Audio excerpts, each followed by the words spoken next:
रुपया, it means कि India rise कर रहा है। लेकिन जैसे अगर हम देख लें, हम एज अ भिखारी नेशन, इन्वेस्टमेंट उठ रही है, मुल्क आगे नहीं जा रहा, लॉ एंड जस्टिस कोई नहीं। इंडिया का नाम तो सिर्फ हमें जो है ना एक ब्लैकमेल करने के लिए यूज़ किया जाता है। इंडिया इतनी तरक्की कर चुका है, उसको पाकिस्तान जैसे मुल्क में अब कोई इंटरेस्ट मैं नहीं समझता होगा। हम हमेशा दूसरे मुल्कों के आगे हाथ फैलाते, कटोरा लेकर उनसे भीख मांगते हुए नजर आ रहे हैं। अब आप यकीन करें, शर्मिंदगी होती है, क्योंकि इंटरनेशनल लेवल पर हमारे सियासतदानों ने हमारा इतना गंदा इमेज बना दिया है कि ये लोग तो हर मुल्क में सिर्फ मांगने के लिए जाते हैं, तो हमें ऐसा भिखारी नेशन डिक्लेयर कर दिया गया है। मोदी ने भी लास्ट टाइम यही कहा था कि हमारे इसके साथ अमेरिका के साथ कम्बिनेशन बहुत ज़्यादा अच्छे हो रहे हैं, ठीक है। जैसे उसने कहा था AI, उसने कहा AI बहुत ज़्यादा स्ट्रॉन्ग हो रही है, और एक का AI है अमेरिका और इंडिया। बेसिकली इंडियन गवर्नमेंट ने ध्यान दिया IT पे। पिछले 20 साल में मोदी सरकार ने इंडिया में IT को फ़रोग दिया, ठीक है। उनकी जो करेंसी है, उन्होंने अपनी इकोनॉमी को स्ट्रॉन्ग किया, अपनी करेंसी को स्ट्रॉन्ग किया। रिपोर्टर है, आप मुझे इस बात का जवाब दें कि पाकिस्तान कौन चला रहा है। आपने तो अभी बोला ना इंडिया नरेंद्र मोदी चला रहा है, ठीक है, आपने कॉन्फिडेंटली बात कर दी है, ठीक है। आप मुझे ये बताएं कि हमारा मुल्क कौन चला रहा है। उनको वही नहीं पता कि हमारा मुल्क कौन चला रहा है। 76 साल से पाकिस्तान में कौन से 2-3 बड़े नारे लगते आ रहे हैं, मतलब जो भी पॉलिटिशियन आता है, जो भी लीडर आता है, कौन से नारे लगाते हैं?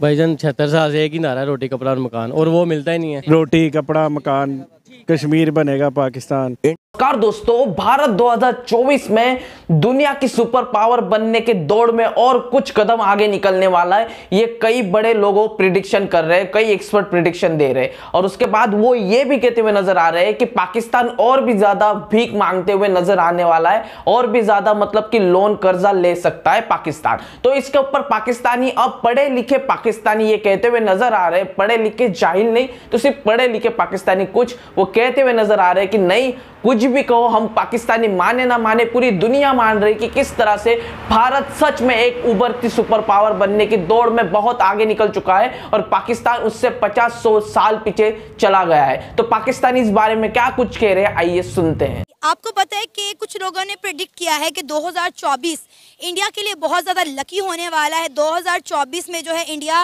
राइजिंग सुपर पावर जो है वो बन जाएगा। और उसके बरक्स अगर हम बात करें पाकिस्तान की, तो पाकिस्तान जो है वो राइजिंग एज अ बेकारी नेशन है। क्या कहना चाहेंगे आप इस पर? जी, मैं इस पे कहूँगा, बिल्कुल आप सही कह रही हैं, क्योंकि आप देखेंगे तो इंडिया की 1947 में 1.03 ट्रिलियन डॉलर की जो थी, 0.73 ट्रिलियन डॉलर की इकानमी थी, ठीक है। और फ्रांस की अगर आप देखें तो वो भी तकरीबन 1.73 ट्रिलियन थी।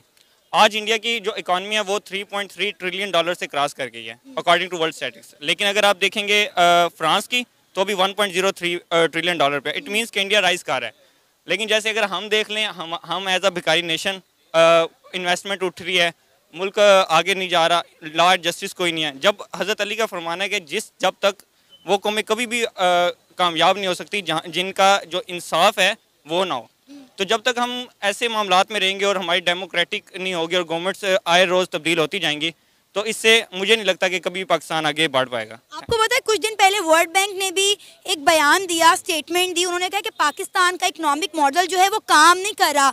पाकिस्तान में गुर्बत की शरह दिन ब दिन बढ़ती चली जा रही है। लेकिन अफसोस की बात है, हमारा मुल्क पाकिस्तान जो है बेशुमार मदनियात से, बेशुमार वसाइल से माला माल है, लेकिन उसके बावजूद भी हम हमेशा दूसरे मुल्कों के आगे हाथ फैलाते, कटोरा लेकर उनसे भीख मांगते हुए नजर आ रहे हैं। अब आप यकीन करें, शर्मिंदगी होती है, क्योंकि इंटरनेशनल लेवल पर हमारे सियासतदानों ने हमारा इतना गंदा इमेज बना दिया है कि ये लोग तो हर मुल्क में सिर्फ मांगने के लिए जाते हैं, तो हमें ऐसा बेकारी नेशन डिक्लेयर कर दिया गया है। नहीं, हम तो कुछ डेवलपमेंट नहीं कर रहे, हम तो सिर्फ आपस में एक दूसरे की टांगें खींच रहे हैं।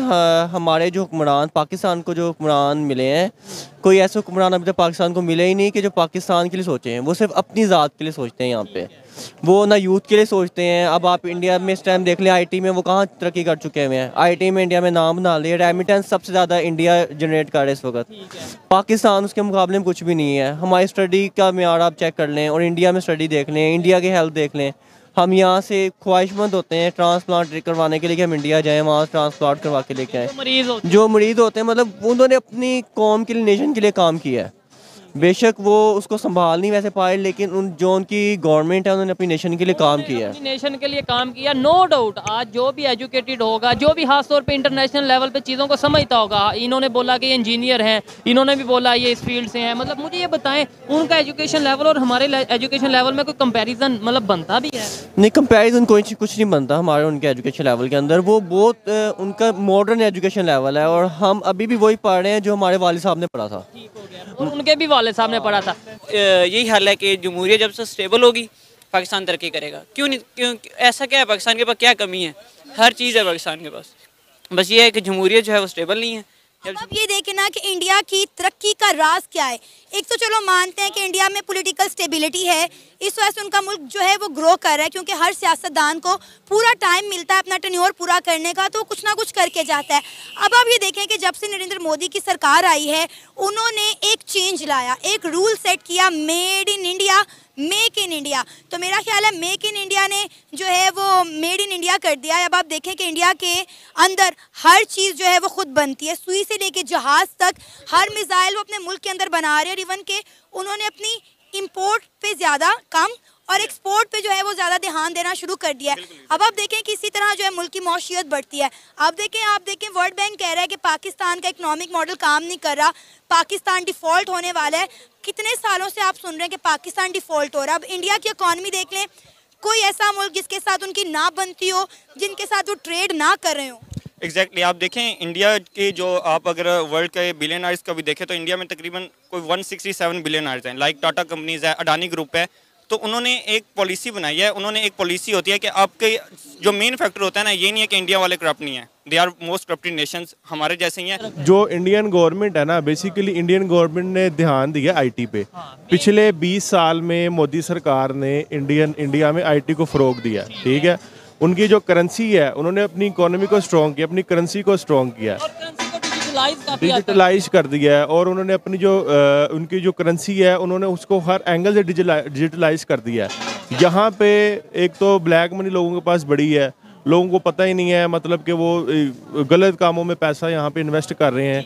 सबसे बड़ी चीज़ यहाँ पे आती है आईटी पाकिस्तान में। यहाँ पे लोगों को मतलब कि अगर आप कहें कि यार मैं कहीं से आईटी का कोई कोर्स कर लूँ, कोई चीज़ कर लूँ, तो वो आपके लिए एक बेहतर चीज़ है। कंप्यूटर आपको बेसिकली एक ग्लोबल विलेज है जो आपको जोड़ता है पूरी दुनिया के साथ। एक तो आपकी फील्ड के हवाले से सवाल करूंगा और दूसरा कश्मीर के हवाले से ये सवाल करूंगा ये भाई से। अच्छा, आपकी फील्ड में अगर आपने बोला बीएस की है, ठीक है, मुझे बताएं उसी फील्ड में इंडिया में अगर किसी ने बीएस किया होगा कितना फ़र्क होगा आईटी में? सर, इंडिया में जिसने बीएस किया है, बेसिकली इंडिया में सबसे बड़ी चीज़ है वो एक दूसरे को सपोर्ट करते हैं। देखा दोस्तों, पाकिस्तानी मानने लगे हैं कि नहीं, सच में भारत के पीछे हमें लगाकर, भारत के मुसलमानों, भारत के कश्मीर के पीछे लगाकर हमें एक चूरन दिया गया और जिसकी वजह से हमें आज भीख मांगने की नौबत आ चुकी है। भारत टेक्नोलॉजी और सुपर पावर बनने की दौड़ में शामिल है और हमारा कहीं भी नाम आता है तो वो सिर्फ भीख मांगने में, कर्जा मांगने में या फिर कहीं पर मतलब कि 2 नंबरी काम जहां हो रहा है वहां पर पाकिस्तानियों का नाम आता है, कई अच्छी जगह पर नहीं आता है। और यही वजह है कि भारत के पीछे लगाकर पाकिस्तानियों की यह हालत हो चुकी कि चोरी या डाकू और 2 नंबरी काम करने के लिए मजबूर हो चुके पाकिस्तानी, क्योंकि भारत ने इतना मजबूर कर दिया पाकिस्तान को। तो आपको वीडियो के बारे में क्या कुछ कहना है कमेंट सेक्शन में भर के जाइएगा, वीडियो को लाइक कर दीजिएगा, चैनल को सब्सक्राइब कर दीजिए। मिलते हैं इस इंटरेस्टिंग नेक्स्ट वीडियो में, तब तक के लिए जय हिंद।